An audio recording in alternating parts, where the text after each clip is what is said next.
हम षडलिंग प्रकरण में अजंत पुल्लिंग संज्ञा शब्द की सिद्धि पढ़ेंगे, जिसमें हम इन प्रत्ययों का यूज करेंगे अजंत पुल्लिंग संज्ञा शब्द के परे। सबसे पहले हम लेते हैं वात। एक संज्ञा शब्द है जो अजंत पुल्लिंग है।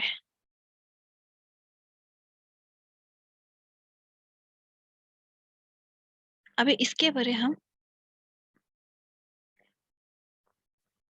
सबसे पहले लगाएंगे सु प्रत्यय। ठीक है, तो वात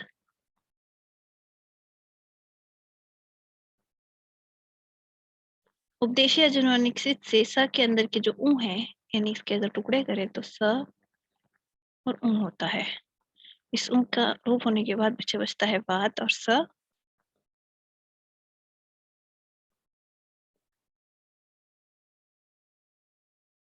तो वातस का जो स है उसको खरवसानी और विसर्जनीय से विसर्ग आदेश होके बनेगा वातः। ठीक है, इसी तरह से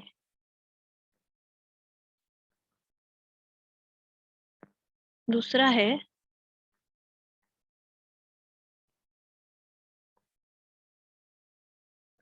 वात औ। यहाँ क्या होगा, पूर्व और पर्व के स्थान पे अ के बाद में औ आने पर वृद्धि आदेश होता है। इससे वृद्धि रेची सूत्र से। ठीक है, संधि का जो सूत्र था वृद्धि रेची, उससे अ के बाद में अगर औ आता है तो उसे वृद्धि आदेश होता है, तो यहाँ होगा वातो। यहाँ एक दूसरा सूत्र देखने को मिलता है जिसे हम कहते हैं प्रथमयो पूर्व सवर्ण। अक प्रत्याहार से परे यदि प्रथमा या द्वितीय विभक्ति का अच हो तो पूर्व सवर्ण दीर्घादेश होता है। लेकिन यही यदि यह अक प्रत्याहार में से यहाँ अत हो तो, और उसके बाद में अ को छोड़कर इच बताया है, यहाँ अच था, अच में से अगर अ निकाल दें तो क्या बचता है इच। यानी अगर अ के पीछे अ हो, इस सिचुएशन को छोड़कर कोई भी सिचुएशन हो, तो ये पूर्व आदेश जो है, पूर्व सवर्ण दीर्घादेश, इसका लोप, इसका निषेध होता है। ठीक है, और इसका निषेध नहीं भी करें, यहाँ भी अगर अत और ये ना लिखें, सिर्फ ये लिख दें कि अदंत के अंदर इसका निषेध है, तो भी चल सकता है। क्यों? क्योंकि पूर्व सवर्ण दीर्घ आदेश या अ के बाद में अ आए तो अका सवर्ण दीर्घ से भी दीर्घ आदेश हो जाएगा, सेम ही रहेगा फ्रूट। लेकिन हाँ, इतना है कि अगर अकारांत हो तो या तो ये तत्पूर्व प्रथमयो पूरे सवर्ण का यूज नहीं होता। इस वजह से हमने यहाँ में उसका उपयोग नहीं किया है और मात्र वृद्धि रेची से वातो बना दिया। ठीक है, फिर तीसरा है वात जस। जस का क्या बचता है इत संज्ञा होने के बाद अस, तो वात अस। अ का सवर्ण दीर्घ से अ और अ हमने वहां पढ़ा भी था अभी सूत्र के अंदर। यहाँ क्या बनेगा वातास। खरवसानी और विसर्जनीय से इसको विसर्ग संज्ञा होके बनता है वाता। तो ये प्रथमा विभक्ति पूर्ण हो गई, वाता वातौ वाता।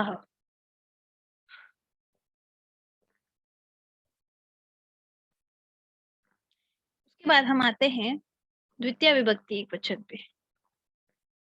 तो द्वितीय विभक्ति एक वचन का हमारा जो ये है प्रत्यय, सुप्रत्यय हमारा द्वितीय विभक्ति एक वचन का है अम। तो यहाँ आएगा वात प्लस अम। यहाँ हम सूत्र लगाएंगे। यहाँ यूं तो नॉर्मल होता तो अ के बाद अ आने से अकवर्ण की अका सवर्ण दीर्घ से बन जाता वाता। लेकिन एक सूत्र ऐसे कहते हैं अमी पूर्व। ये सूत्र कहता है कि अक से परे, अक के अंदर क्या आएगा अ ई उ रील री क, यानी इनमें से किसी के भी परे अगर अम हो, अम के अंदर का अच हो, यानी कि हमारा अ है जो अम का, ये इनके से किसी के भी पीछे हो तो पूर्व और पर के स्थान पर एक पूर्व रूप आदेश होता है। यानी अगर हरि है और पीछे अम है, या हरि, ये नहीं होता, हरि है पीछे अम है तो हरीम होगा, राम है पीछे अम है तो रामम होगा, और गुरु है पीछे अम है तो गुरुम होगा। ठीक है, तो इस वजह से ये सूत्र अम के परे, अम अम के पहले अगर इनमें से कोई भी स्वर स्थित हो, कौन सा, अ ई उ री और री, तो वहां पर पूर्व रूप आदेश करता है। ठीक है, यहाँ इसमें पूर्व रूप आदेश करने से ये वातम, वात और अम बन जाएगा वातम। द्वितीय विभक्ति द्विवचन में वात और औट होता है। इत करने के बाद यहाँ सिर्फ औ बचता है, और पहले जैसे हमने प्रथमा विभक्ति द्विवचन का रूप बनाया था वातो, वैसे ही ये भी वातो इस तरह से सिद्ध हो जाता है। तीसरा है शस। यहाँ एक सूत्र की स्थिति आती है, तस्मात् शसो न पुंसी, यानी कि शस में न का आदेश होगा। तो यहाँ आता है वात प्लस शस। सूत्र है तस्मात् शसो न पुंसी, तस्मात् शसो न पुंसी। पुल्लिंग में पूर्व सवर्ण के बाद स्थित शस को नकार आदेश होता है। ठीक है, अभी यहाँ क्या है, पुल्लिंग है, पूर्व सवर्ण कहाँ हुआ, पूर्व सवर्ण यहाँ हुआ वात प्लस अस। अब अ के बाद अ आने से पूर्व सवर्ण आदेश हुआ, इस वजह से उसे यहाँ उस सूत्र को यहाँ लगाना जरूरी है। किसको, प्रथमयो पूर्व सवर्ण को। क्यों क्यों लगाना जरूरी है, ताकि हम इस तस्मात् छसो न पुंसी का प्रयोग कर सके। ठीक है, तो यहाँ इनमें पूर्व सवर्ण दीर्घ आदेश होने से ये बनेगा वातास। सेम टू सेम बना जैसा प्रथमा बहुवचन में बना था, लेकिन यहाँ इस शस को क्या हुआ, न आदेश, तो ये वात शस का यहाँ क्या बचा हुआ है, सिर्फ सकार। क्यों, क्योंकि ये अ तो पूर्व सवर्ण में चला गया। ठीक है, शस के श की इत संज्ञा हो गई, पीछे बचा स, तो यहाँ न आएगा और ये बनेगा वातान। ठीक है, अन्यथा क्या बनता, वाताह। तो द्वितीय विभक्ति क्या बनी हमारी, वातम वातौ वातान। ठीक है,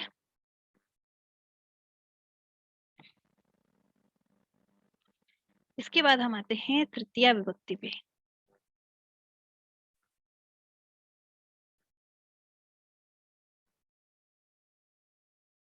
एक तो इस पीडीएफ की सबसे बड़ी मिस्टेक, यहाँ ता नहीं है, यहाँ टा है। ठीक है, तो अभी हम तृतीय एक वचन लगाते हैं, तो वात टा।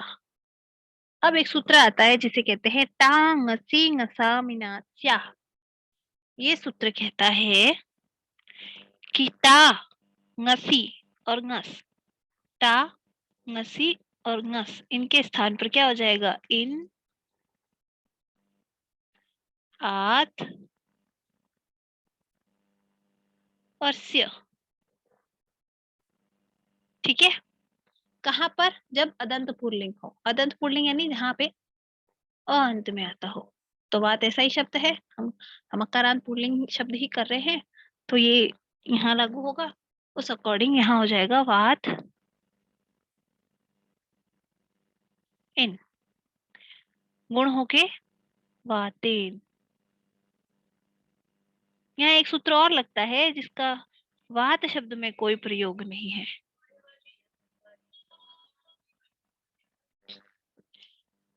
तो एक सूत्र होता है जो है अट कुपवांग नुम व्यवायपी।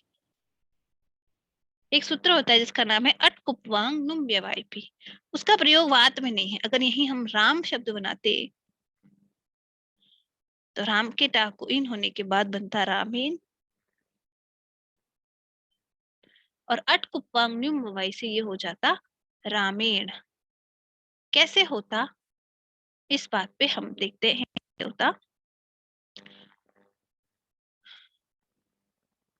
अट कुप्पांग नुम व्यवाय भी, ये सूत्र कहता है कि अट, कु, पु, आंग और नुम, इनमें से किसी का भी व्यवाय हो और शब्द में क्या हो, र और श, यानी कि रेफ और शकार हो, और बीच में क्या आए, अट, कु यानी क वर्ग, उ यानी प वर्ग, नुम और आंग, इनमें से अगर बीच में कोई आए, ठीक है, रेफ और शकार हो और इनमें से कोई आए, इनमें से किसी का व्यवाय हो, इनमें से कोई एक हो सकता है, दो हो सकते हैं, तीन हो सकते हैं, चार हो सकते हैं, किसी भी तरह से ये अगर बीच में आए और ये हो, तो जो न है उसको ण हो जाएगा।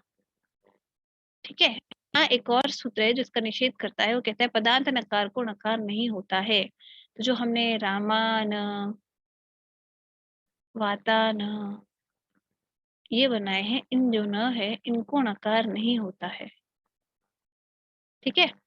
उसके अतिरिक्त कोई भी न आए तो उसको नकार हो जाएगा। ठीक है। तो यहाँ बन जाता है रामेण और यहाँ बन जाता है वातेन। नेक्स्ट शब्द लेते हैं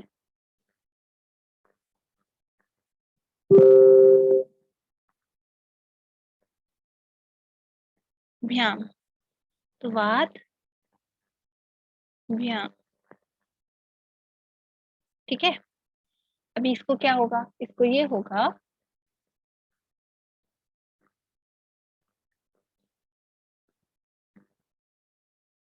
सुपीच।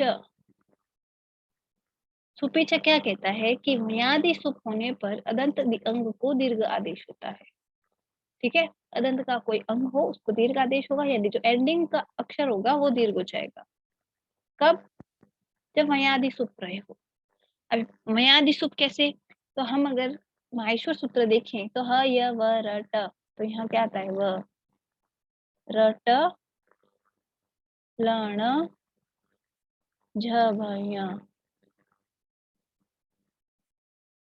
अगर ये सब हो सुप की शुरुआत में, ठीक है, इनमें से कोई अक्षर से आदि होने वाला सुप अगर बाद में हो तो आगे वाले को दीर्घादेश होगा। अभी यहाँ हम देखें तो क्या सिचुएशन है, यही सिचुएशन है, वात के बाद में भ्याम है, ये भ है, वही आदि में आता है, इस वजह से इस त को दीर्घादेश हो जाएगा और बन जाएगा वाताभ्याम। ठीक है। इसी प्रकार के ये भी वाताभ्याम और ये भी वाताभ्याम, ये तीन एक साथ सिद्ध हो जाते हैं। ठीक है। उसके बाद आता है बेस। तो सूत्र होता है अतो भिस एस, वात बेस। अदंत अगर अकारांत हो, अतो भिस एस सूत्र का अर्थ है, अदंत अकारांत हो सूत्र है तो भिस को एस आदेश होता है। अतो भिस एस, अदंत अंक से परे भिस के स्थान पर एस होता है। इसे हम देखें तो इसे एस हो जाएगा, तो बनेगा वात एस। फिर से यहाँ क्या करेंगे, वृद्धि संधि, तो बनेगा वातेस। सकार को हर्वसानी और विसर्जनीय से विसर्ग आदेश, बनेगा वातेह। इस वजह से मात्र अकारांत पुल्लिंग के अंदर तृतीय विभक्ति बहुवचन इस तरह का होता है, रामई हवातेह। अन्यथा बाकी सबके अंदर लता भी है, नदी भी है, गुरु भी है, हरि भी है, इस तरह से आता है। ठीक है। उसका रीजन यही है। फिर आगे बढ़ते हैं।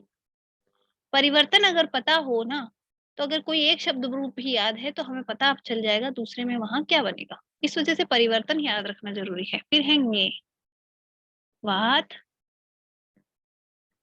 ङे। यहाँ हमारा सूत्र आता है ङे।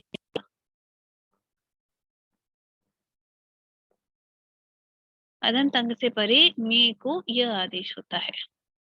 ठीक है, ये अदंत अंग है तो ये को क्या आदेश होगा, य, तो क्या बनेगा, वात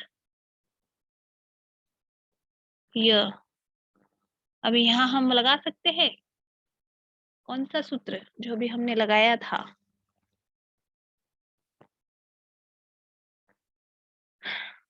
सुपीच, वहीं आदि सुप परे होने पर, तो वहीं आदि के अंदर यह आता है, व के बाद में जस्ट यही तो आता है।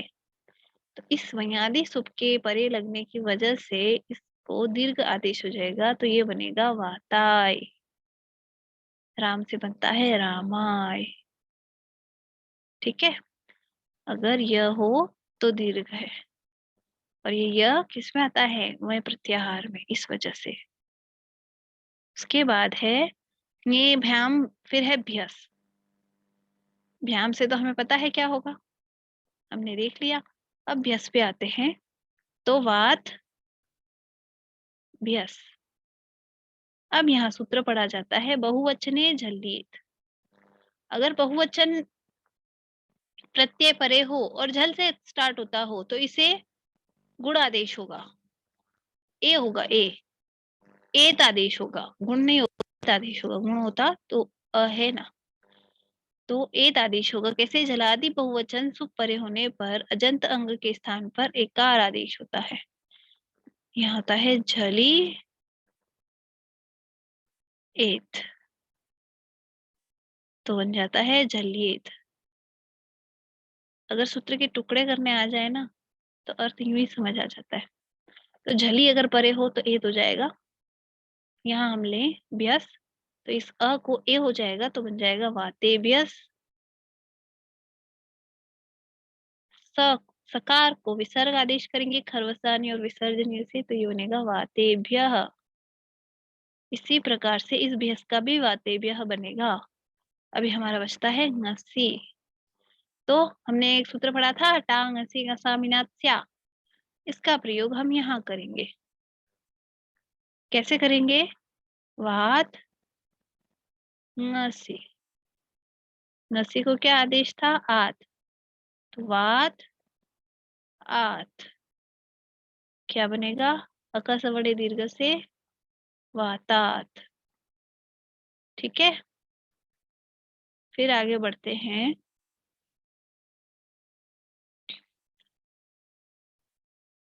फिर आता है ngस। इसके लिए भी वह सूत्र था टांग ngसी विनाश्या से वात ngस से क्या हो जाएगा, वात स्य बनेगा वातस्य। ठीक है, फिर है ngस के बाद में ओस। किसी का ध्यान नहीं हो तो हम यहाँ तक कर चुके हैं, ये भ्याम एक साथ हो गए, व्यस एक साथ हो गए, इस वजह से ngस फिर आएगा ओस, वात ओस। यहाँ सूत्र लगता है ओसिच। ओसिच, ओसिच क्या कहता है, ओस परे होने पर अजंत अंग के स्थान पर एकार आदेश होता है। सिर्फ अजंत अंग के स्थान पर एकार आदेश है ना। तो ये ओस है, तो ये एकार हो जाएगा, तो वाते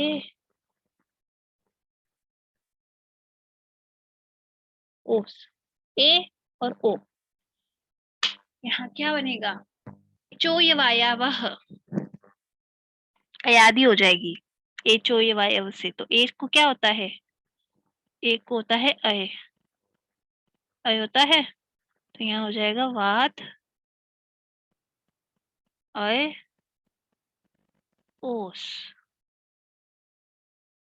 मिलाएंगे तो बनेगा वात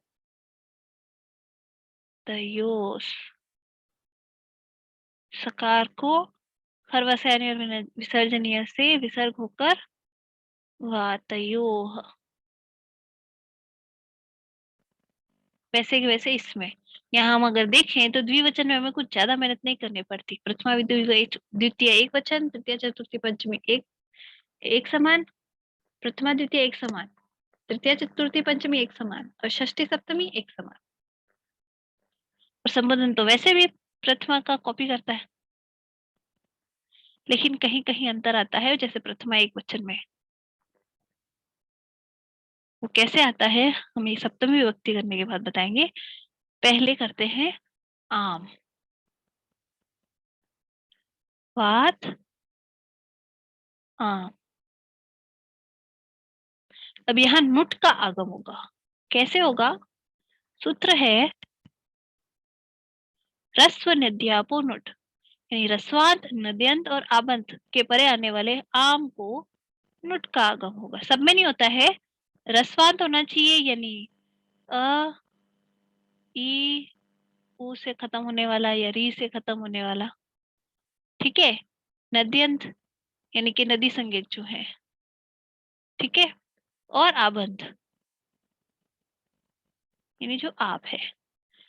अभी यहाँ ध्यान देने लायक बात है कि नदी संज्ञक सिर्फ ह्रस्व इकारांत और ह्रस्व उकारांत नहीं होते हैं, उसके अलावा बाकी सारे नदी संज्ञक हो जाते हैं, ठीक है। और उसमें भी सिर्फ सिर्फ सखी बचता है, तो इसका ये रूप अलग हो सकता है और किसी का नहीं होता इस तरह से। तो यहाँ क्या है, इनको क्या होता है, नुट का आगम होता है। अब नुट का आगम कहाँ होगा है, बात है कि अगर हम उसकी उसमें इत करने लगेंगे तो कहाँ होगा? नुट में अगर हम इत करेंगे तो कहाँ होगा? एक नुट के ऊ को और इस त को, तो क्या बचेगा? न। अब न कहाँ लगेगा? आम को हो रहा है, लेकिन आगे लगेगा या पीछे? तो इस बात पे हम आद्यंत टक्कितो नाम का सूत्र देखते हैं, जो मैंने बताया था संधि के समय, कि अगर टित हो तो आदि में लगेगा और कित हो तो अंत में लगेगा। ये कैसा है? टित, क्योंकि यहाँ ट की इत संज्ञा होती है, तो ये हुआ टित। इस अकॉर्डिंग ये लगेगा आदि में, तो ये बनेगा वात न आम। ठीक है। बहुवचने झले, झलिए नहीं, सुपेचा से इसको वाता नाम हो जाएगा।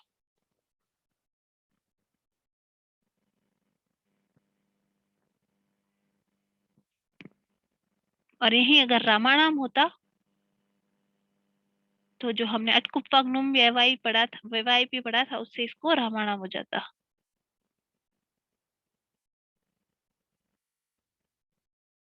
लेकिन यहाँ वात में वो चीज नहीं होती है।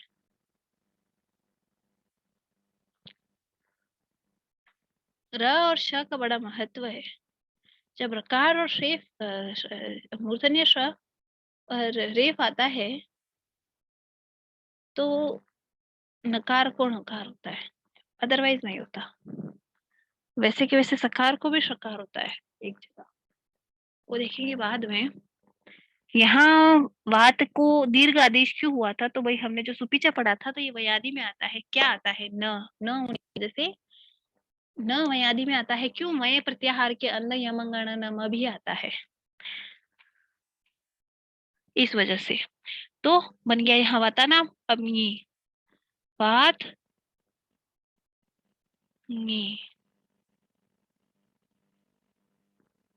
वात इत होने के बाद बच्चा ई, अ और ई गुण होके क्या हुआ? वाते बन गया। वाते यू इससे बनेगा ही सही। फिर बचता है सुप, अंतिम। इसे कैसे देखेंगे? देखते हैं। ये बनता है वात सुप। यहाँ प को इत संज्ञा होके उसका लोप हो जाएगा, बचेगा वातसु। ठीक है। अभी मयादि प्रत्यय मयादि में तो ये आता नहीं है, लेकिन बहुवचने जल्येत जल प्रत्याहार में आता है। आता है क्या?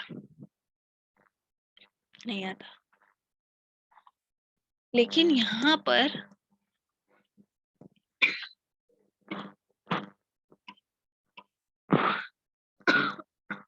जल प्रत्याहार में आता है सकार।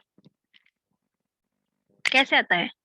जब य गढ़ जब गढ़ य कपय ख छटत छटत कपय स श स र ह ल कहाँ आता है? एंड में। इस वजह से सारे उस पे आ जाते हैं, सिर्फ ऊपर की एक दो लाइनें छोड़ के।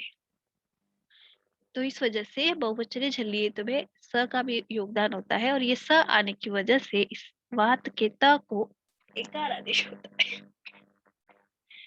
और ये बनता है वातेसु।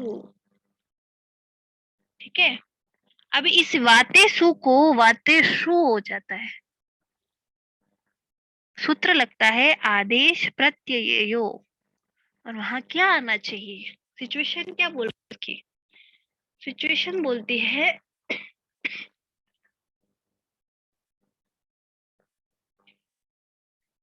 हाँ, यहाँ क्या था, नाम परे होने पे अजंत के अंग को दीर्घ आदेश हो जाता है, तो वो नाम आने की वजह से न उनुट का आगमन के कारण नाम बन जाता है, इस वजह से उसको दीर्घ आदेश हुआ था।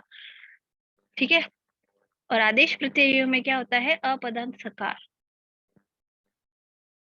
अपदांत है सु, पदांत नहीं है, पदांत क्या है उ, इस वजह से पदांत सकार जो किसी आदेश या प्रत्यय का अंग हो, प्रत्यय का अंग है, इसको इन प्रत्याहार या क वर्ग के परे स्थित होने पर मूर्धन्य सकार का आदेश हो जाता है। यहाँ क्या है, यहाँ इन प्रत्याहार है, इन प्रत्याहार कैसे है,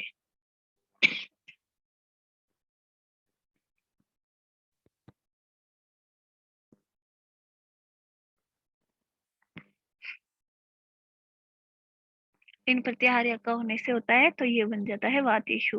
ठीक है, इस वजह से ये वातेषु हो जाएगा। फिर हे वात, हे वातौ, हे वाताः, अब इसमें हे वातः नहीं होके ये वात, शब्द रूप देखेंगे, संबोधन में हम प्रथमा विभक्ति का एज इट इज यूज करते हैं, लेकिन द्विवचन और बहुवचन में हमें एज इट इज मिलेगा। एक वचन में नहीं मिलने का जो रीजन है वो है ये तीन सूत्र। सबसे पहले एक वचन संबुद्धि, संबोधन में प्रथमा का एक वचन संबुद्धि संज्ञक होता है। ठीक है, जब भी हम कुछ संज्ञा करते हैं कुछ ना कुछ करने के लिए करते हैं। ठीक है, तो ये अंग संज्ञा करने वाला सूत्र है। एंग रस्वात संबुद्धे, ये इसका काम करने वाला, एंगंत और रस्वात अंग से परे, ए ओ और अ इ उ री री, ये रस्व और ये एंग, अगर इनके बाद में संबुद्धि का हल हो, संबुद्धि संज्ञा किसकी है, प्रथमा के एक वचन की, जो कि है क्या सु, बचता क्या है इसमें से स, तो ये क्या है संबुद्धि संज्ञक हल, तो ये जो संबुद्धि संज्ञक हल है इसका लोप हो रहा है इससे, एंग रस्वात संबुद्धि से। तो जो वात था कहाँ, संबोधन एक वचन के अंदर, उसके स को इस सूत्र से लोप हो गया, तो बचा हे वात। ठीक है, इस तरह से हम वात शब्द के सभी रूपों की सिद्धि करते हैं। Thank you for having patience and reading all this.